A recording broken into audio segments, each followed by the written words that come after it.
The Mars helicopter Ingenuity, along with the new rover Perseverance, are scheduled to land on February 18, 2021. The local time on Mars will be approximately 3:45 p.m. at Jezero Crater. Engineers at NASA's Jet Propulsion Lab have stated the best time to fly Ingenuity is around 11 a.m. local time, and flying at night will be strictly forbidden. Stick around to find out why. Hello everyone, and welcome back to Elder Fox Documentaries. Today's video will feature all you need to know about flying on Mars, how Martian time zones are calculated, and why flying at night is a bad idea. We hope you enjoy. Let's start with a simple question. What time is it? I'm pretty sure most of you can answer this question, and depending on where you're watching from, you will all have different answers. Some of you may even be able to calculate the time in a different part of the world by simply adding or subtracting a number of hours. But things do get a little more difficult if you try to calculate the local time on Mars. The planet spins slightly slower than Earth, making a Martian day just over 24 hours and 39 minutes. The consensus is to take one of these Martian days, which to avoid confusion is called a sol, and divide this into 24 parts to get Martian hours, and then divide by a further 60 to get Martian minutes. All of NASA's Mars landers run on Martian time. Many of the engineers have even had special wristwatches made, based upon mission time. Their lives literally revolve around Mars. There is one standard time on Mars, developed by astronomers in the 1830s. It's called Mars Coordinated Time, or MTC for short. All of the rovers have offset times which correspond to MTC, which is known as the prime meridian. So why does this matter? Why is it so important that we know the local time on Mars? Just like on Earth, depending on where the sun is in the sky, things change. Temperature, visibility, wind speeds, and even the density of the atmosphere. First off, temperature variations on Mars are wild. In the Martian summer near the equator, temperatures can reach a cozy 20 degrees Celsius. However, during the night, temperatures can plummet to minus 73 degrees Celsius. At these frosty temperatures, critical mechanisms on board the rovers can fail. For this reason, most Martian landers have built-in heating systems to survive the nighttime extremes. This issue is what led to the demise of the Opportunity rover. After experiencing a global Martian dust storm which blocked its solar panels, the battery was expended. During the following days and nights, the heating system was unable to power up, meaning the extreme temperatures irreversibly damaged the rover's internal components.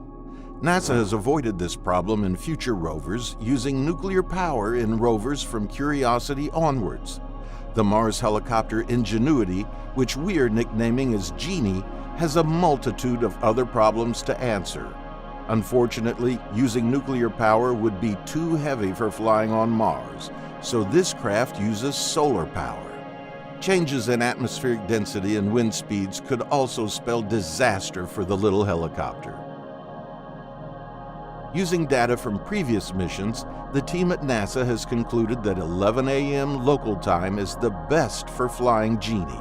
At this time, the solar panels have had the chance to recharge, and the Martian temperature starts to warm, meaning less power has to be used, keeping the internal components toasty. At 11 a.m. local time, wind speeds seem to be relatively calm, as opposed to late afternoon where they start to pick up.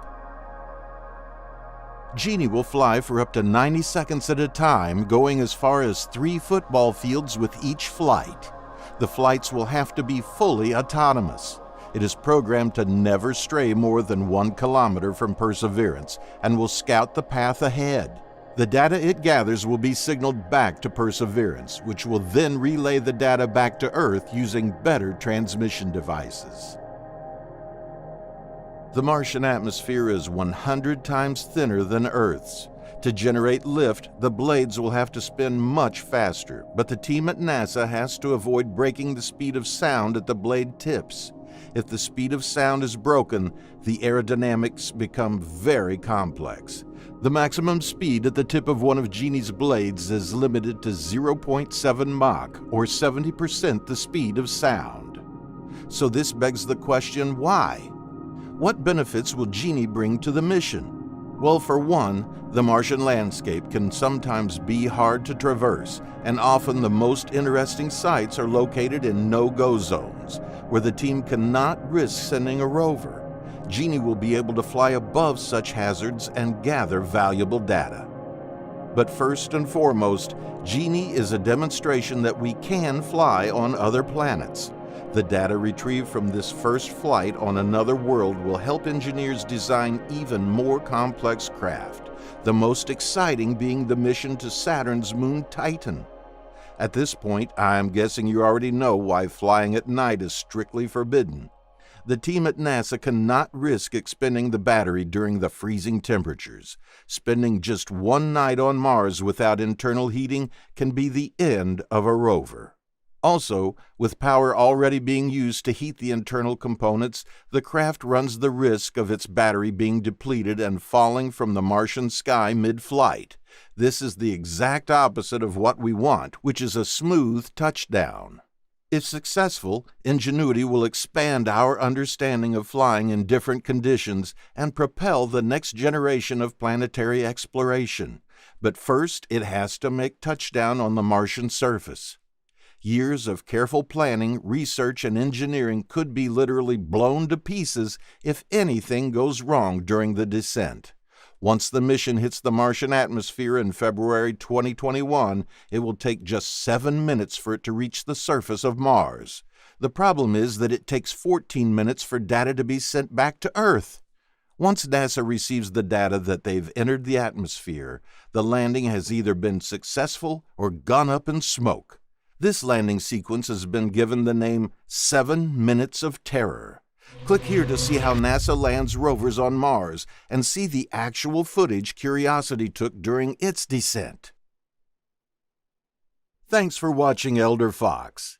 If you enjoyed this video, please subscribe and share it with your friends.